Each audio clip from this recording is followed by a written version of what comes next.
Okay, guys, let's jump right into Chapter 2 of Anne of Green Gables, The Bright River Mix-Up. Imagine ordering a quiet farm boy to help out, but getting a fiercely imaginative girl instead. Crazy, right? So, Matthew Cuthbert pulls up to Bright River Station, fully expecting to pick up a sturdy orphan boy.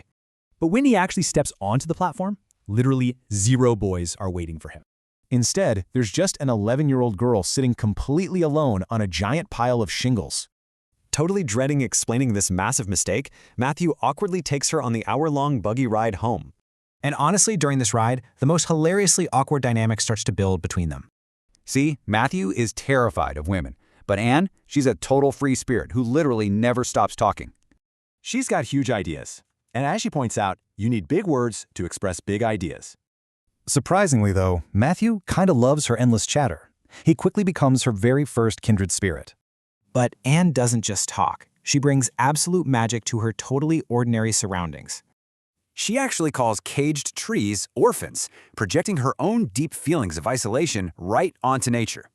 Seeing blooming apple trees, she decides the name The Avenue is just way too boring for them. She renames it the White Way of Delight. It's her way of reclaiming her world through imagination. She does it again with Barry's Pond, magically transforming it into the Lake of Shining Waters. Why did this? Well, her vivid imagination is how she mentally escapes the deep trauma of her past. So, let's look at the core themes driving this chapter and making Anne tick.